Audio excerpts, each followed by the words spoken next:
Hola estudiantes, jóvenes, chicos y chicas.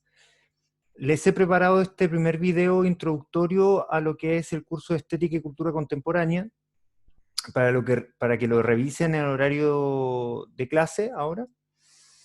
Y quisiera partir con ciertas distinciones sobre lo que es el arte, los orígenes del arte y ciertos referentes estéticos que les pueden ayudar a comenzar a formular una idea sobre estas temáticas. Para ello les voy a mostrar en el transcurso de la clase un PowerPoint, un pequeño video también, así que parto con ello.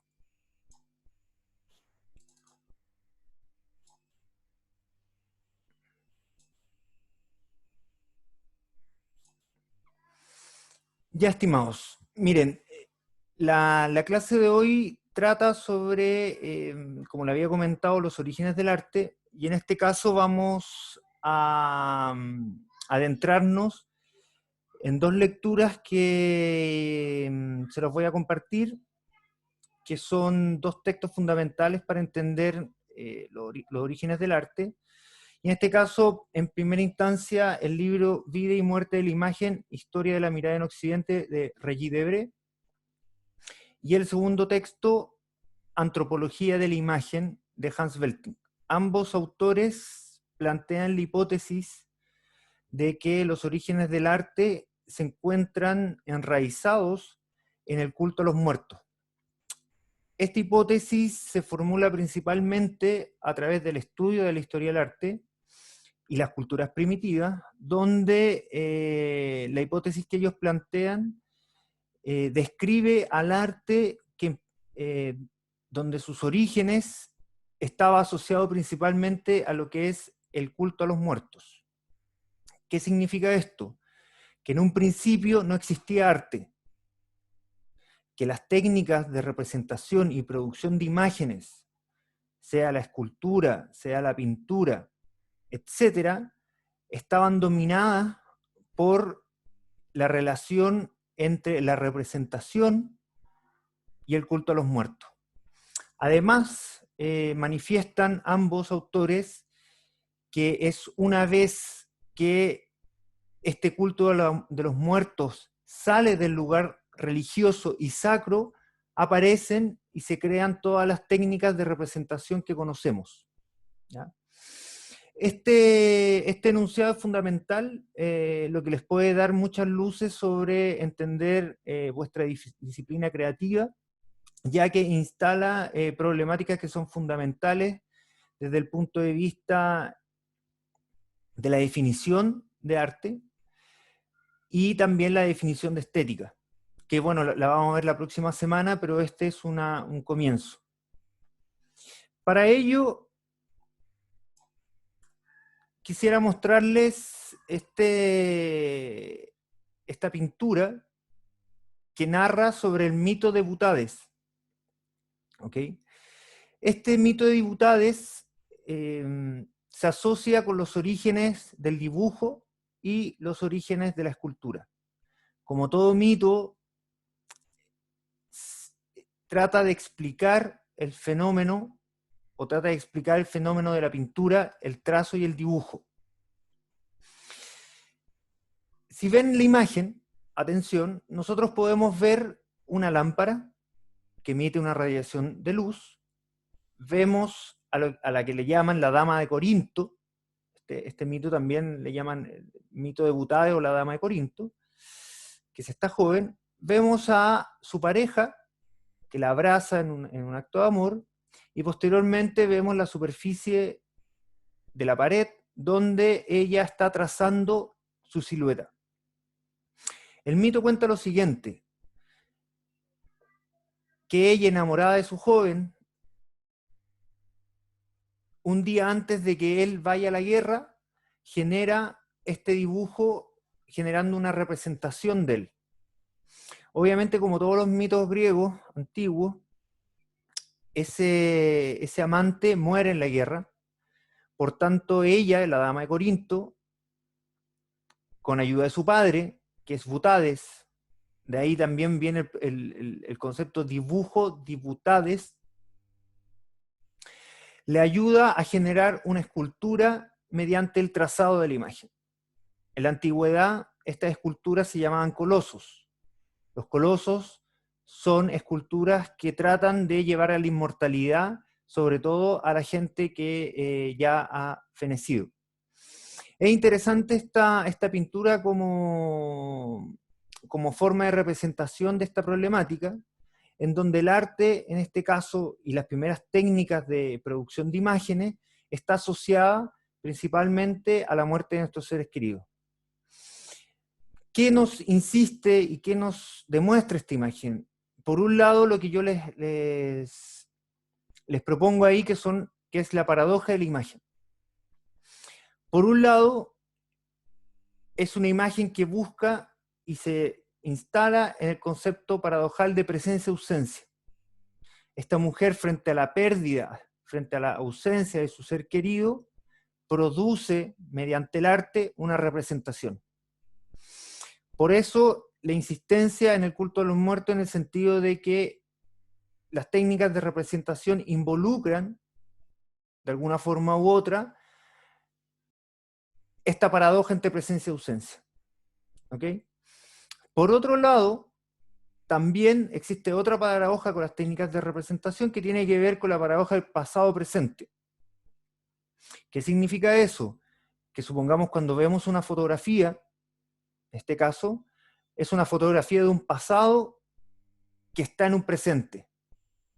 Son dos paradojas que son fundamentales para entender las técnicas de representación y que siempre están latentes y jamás se solucionan. Los conceptos de animación, supongamos, animación de la imagen, provienen también de estas técnicas del culto a los muertos. Es decir, mientras más hiperrealista sea la figura, ¿no?, o más metafórica sea la escultura, va a generar una reacción de animación de la imagen. Ahora, voy a dejar de compartir para mostrarles otra cosa. Para dar un caso más concreto y un poco bastante más extremo, supongamos yo les muestro la foto de mi hija. ¿Ok? En este caso, si a ella, supongamos, le llegara a pasar algo que tenga que ver con la muerte, ojalá que así no sea, yo la imagen de ella, cuando yo la mire desde un sentimiento personal, voy a tener una relación mágica o sagrada con ella. Yo racionalmente sé que es una figura plana, que son patrones visuales, geométricos, de color y forma. Sin embargo, cada vez que la vea, me va a recordar esa presencia. ¿Qué significa eso? Que la animación de la imagen siempre tiene que ver con un sujeto espectador que anima esa imagen en función de su experiencia con esa ausencia. Esa paradoja siempre está. Un último ejemplo de eso es la fotografía mortuoria del siglo XIX, en donde la fotografía en esa época, supongamos, tenía el carácter mágico, tenía un carácter religioso. Cuando nos veíamos las imágenes, o supongamos cuando aparecen las primeras filmaciones, supongamos, de los hermanos Lumière, cuando aparece la imagen, la gente piensa que esa es una realidad, y salían espantados de las primeras salas de cine. Cuando vemos las imágenes de nuestros muertos, nos produce una sensación de animación y de presencia en una ausencia. ¿Ok? Esa paradoja está en el arte y tiene mucho que ver con su ontología, es decir, la definición propiamente tal del arte.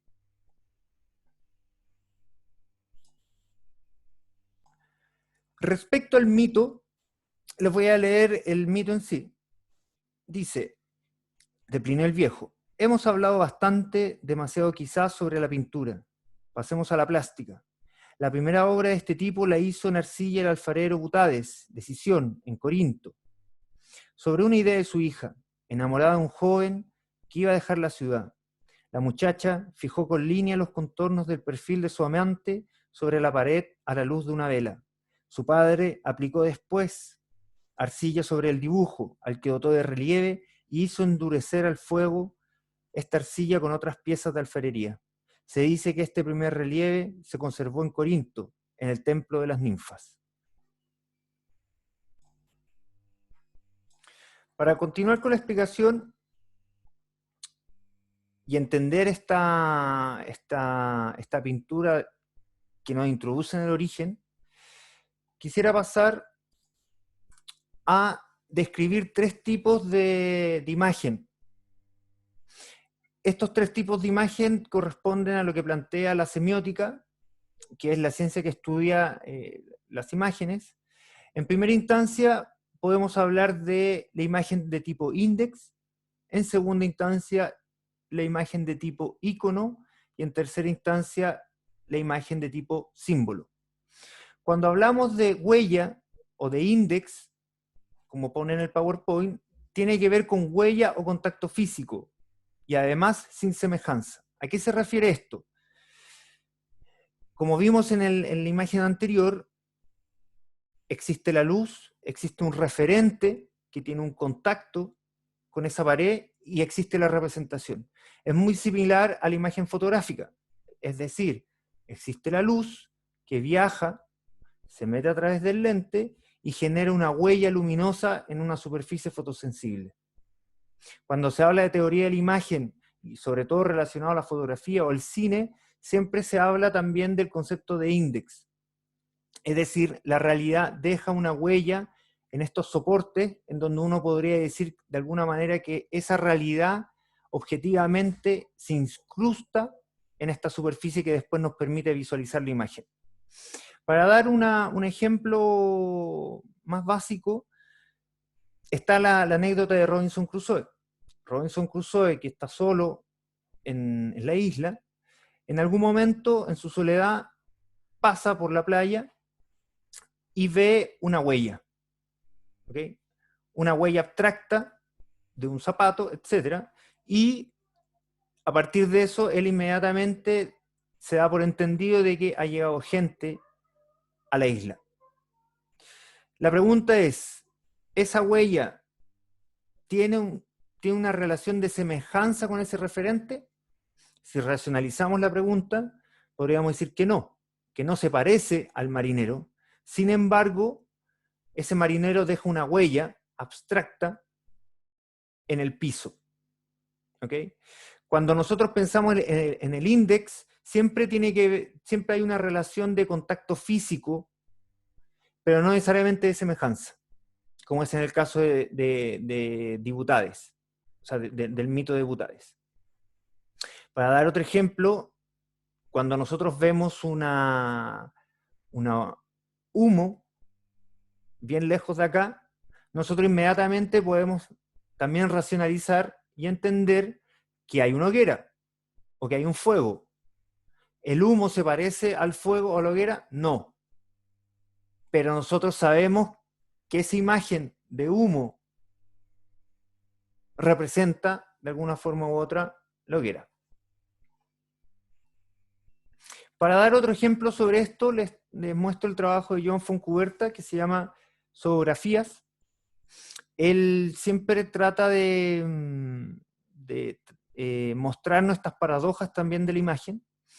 Y esta es una obra en donde, como muestra acá, pone un ring, o construye un ring y pone una superficie con químicos fotosensibles. Acto seguido, ¿qué es lo que hace? Como muestra el video, pone a dos gallos a pelear. Uno contiene revelador y otro fijador. ¿Qué sucede? Que se enfrascan en la pelea, lo que genera huellas químicas en la superficie fotosensible. Todas estas imágenes que están acá son huellas abstractas de esta pelea. Lo que está haciendo es dar una representación de la violencia, pero no de forma icónica o de semejanza, sino más bien a forma de huella o índex. Esto se transforma en una obra plástica, en donde vemos estas huellas de la violencia.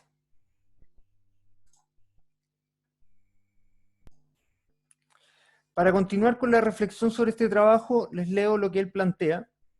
Dice, peleas de gallos sobre grandes láminas de papel fotográfico, sensible a la luz y a los agentes químicos.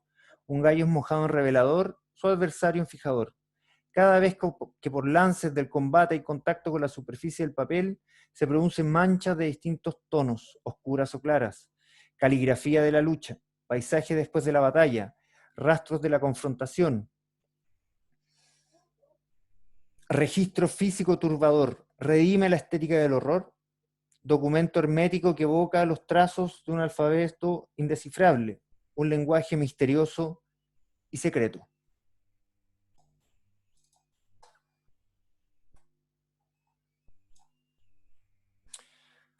Para continuar, les pongo el otro tipo de imagen que se llama ícono. El ícono efectivamente es un tipo de imagen que funciona a través de una semejanza en base a los elementos visuales que pueda tener esa imagen con un objeto real. Decimos que es un ícono cuando podemos ver una fotografía o un dibujo hiperrealista y somos capaces, a través de nuestra identificación de los patrones visuales, decir que se parece o no se parece. Para ello les pongo el ejemplo de esta obra de este artista conceptual, Joseph Kosuth, Una y tres sillas, en donde él indaga en los distintos tipos de signos también, o de imagen. Por un lado pone en esta esquina que está acá, el concepto de silla, es decir, una imagen también es un signo lingüístico, por tanto pone la definición de silla. Al costado está la silla en sí mismo, es decir, el referente objetivo, y posteriormente nos encontramos con esta fotografía de la silla. En este caso, esta fotografía opera como ícono. ¿Qué quiere decir esto? Que opera por semejanza. Yo cuando veo esta imagen de silla, yo soy capaz de identificar a través de su semejanza con esta que está acá. Esos son los tipos de imagen, sobre todo cuando son hiperrealistas, etcétera, que se relacionan de forma icónica. Ahora, volvamos atrás, tenemos otro trabajo de Joan Fontcuberta que se llama Fotogramas. Es un trabajo que mezcla, en esta problemática de la imagen también, dos tipos de imagen. Por un lado, índex, y por otro lado, ícono. ¿Qué significa esto? Si ustedes ven, hay una imagen de un espino y otro de un cactus. Las dos imágenes son referenciales, pero si no también en la superficie de la imagen existen ciertas rasgaduras o rayones. ¿Qué hizo Joan Fontcuberta? A la imagen icónica del cactus la frotó sobre un cactus. ¿Qué significa eso? Que genera este cruce entre índex y ícono en una sola imagen, en donde el contacto físico de las púas rompe y rasga la imagen, produciendo la superposición de esta imagen índex. En el caso de la imagen derecha también sucede lo mismo. Por tanto, se pueden mezclar este tipo de imágenes, tanto en la creación como en cualquier tipo de producción visual. Ahora, pasando al último tipo de imagen, es el símbolo. El símbolo funciona como un acuerdo cultural y también opera sin semejanza. Si nosotros vemos acá, efectivamente acá nosotros tenemos el símbolo o tres símbolos de la paz. El símbolo se ocupa muchas veces como forma de representación de conceptos abstractos. La pregunta es, ¿cómo nosotros podríamos dar imagen a la paz? Siendo que es un concepto abstracto. Históricamente, la cultura va determinando y va construyendo imágenes que nos puedan acercar mediante metáfora al concepto de la paz. La paloma no se parece a la paz, los dedos tampoco se parecen a la paz. Nosotros producimos un acuerdo cultural para determinar que la paloma representa la paz, o que la manito también representa la paz. Sin embargo, no operan por semejanza, sino operan de forma metafórica. De esta misma manera, cuando ustedes ven la imagen de el corazón muchas veces se utiliza para representar el amor. Uno lo podría interpretar el corazón donde pasa la sangre y se sienten las emociones, pero el corazón no es el amor en sí mismo como imagen, ya que es un concepto abstracto. Por tanto, estos tres tipos de categorías de imagen tienen características distintas. Ustedes las trabajan y las manejan inconscientemente y saben identificar cada una, pero tienen características distintas. Volviendo, por tanto, a la parte principal de esta trilogía de Peirce, que un filósofo que da esta descripción y que se ocupa bastante en lo que es teoría de la imagen, se pueden cruzar. Nosotros podemos tener index con icono, icono con símbolo, icono con símbolo, index con icono, las tres juntas, index con símbolo, etc. Nosotros podemos cruzar esas imágenes. Y de hecho, las imágenes pueden ser las tres a la vez. Para seguir la reflexión, me interesaría ver el trabajo, en este caso, de Óscar Muñoz, que se llama Aliento, para dar una reflexión un poco más profunda sobre el tipo de imagen y cómo las artes pueden visibilizar estas paradojas de la imagen. Si nosotros vemos bien esta exposición, analizamos y vemos simplemente espejos esmerilados circulares. En la obra Aliento consiste en que cuando el espectador se acerca a estos espejos y exhala aire, emergen de ella imágenes de detenidos desaparecidos en Colombia, víctimas de la violencia política. Ahora, este trabajo es interesante en función de su relación con la imagen y cómo muestra esta paradoja que yo les mostraba en principio. Esta operación de exhalar el aliento hace que emerja la imagen y de alguna forma se anime la imagen. Y es necesario que un espectador anime la imagen. ¿Qué sucede también acto seguido? Que uno exhala el aire y posteriormente uno se aleja y la imagen desaparece. Es decir, produce esta paradoja entre presencia y ausencia, entre aparición y desaparición, entendiendo la memoria o la memoria política como un acto de rememoranza en donde el arte permite visibilizar lo invisible, ¿no? Visibilizar la muerte, visibilizar la imagen de alguien que ya no está. Este trabajo se entronca en el concepto que yo le había planteado del arte y culto a los muertos, porque quiere mostrar y evidenciar esa paradoja.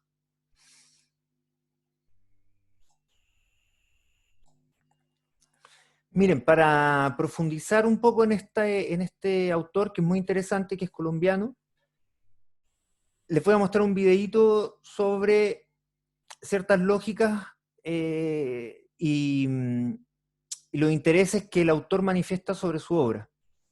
¿Okay?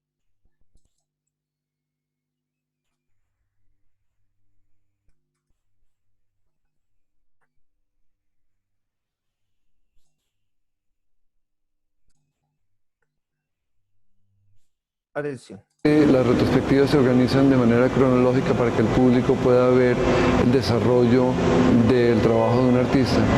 Pero si bien hay una linealidad en el desarrollo del trabajo, los artistas no piensan de manera lineal, sino que vuelven, digamos, en el transcurso de su carrera, vuelven a los mismos temas una y otra vez.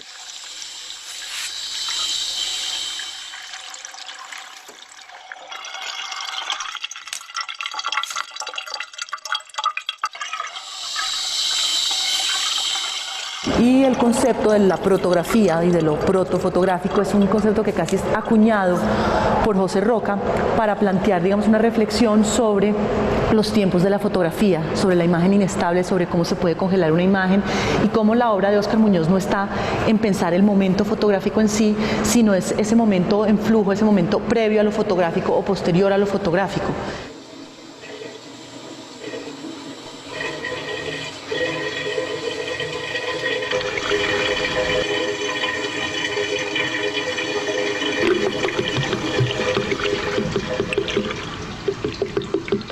Fotografía.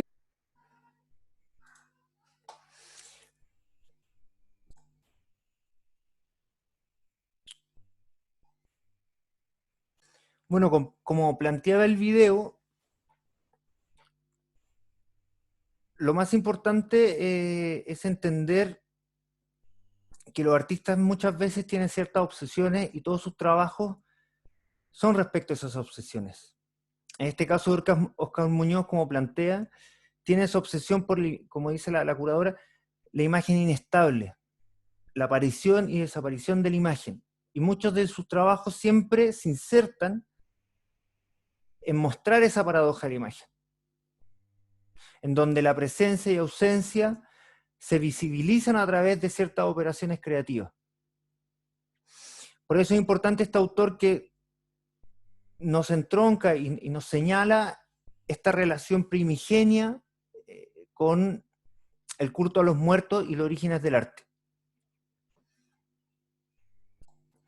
Miren, chicos y chicas, para terminar el video, y como reflexión les voy a leer una parte del libro de Regis Debray, bueno, que después tendrán la oportunidad de revisar, y terminar con la reflexión del mito de Butades y los orígenes del arte. Y dice lo siguiente: Fustel de Coulanges, que es el autor que genera esta cita, a la cual Regis Debray se refiere, dice: posiblemente fue a la vista de la muerte cuando el hombre tuvo por primera vez la idea de lo sobrenatural y decidió esperar más allá de lo que veía. La muerte, que fue el primer misterio, pone al hombre en el camino de otros misterios, eleva su pensamiento de lo invisible a lo invisible, de lo visible a lo invisible, de lo pasajero a lo eterno, de lo humano a lo divino. Y aquí sostiene a Regis Debray: posiblemente fue a la vista de la muerte cuando un día el Faber se vio Sapiens. Esta reflexión que plantea sintetiza esta hipótesis de la antropología de la imagen, pero además instala una reflexión mucho más profunda, que es que cuando nos enfrentamos a la muerte, ese enfrentamiento a la muerte nos permite a nosotros expandir nuestra mente a preguntas que nunca habíamos antes tomado en cuenta. Y como plantea, nos permite preguntarnos sobre lo sobrenatural, lo eterno, lo universal, lo efímero de la vida, etc. Por esta razón, el arte es tan fundamental en nuestras culturas, ya que entronca también estas preguntas que hacen que nuestras reflexiones expandan y produzcan un conocimiento mucho más profundo. Eso con respecto a la reflexión. Nos vemos la próxima semana. Vamos a trabajar la próxima semana ya con ciertos referentes de la estética y ciertas definiciones. Muchas gracias. Comentaremos, ojalá vean el video y comenten ciertas dudas que tengan. Y me despido de ustedes, chicos y chicas. Que les vaya bien. Un gusto.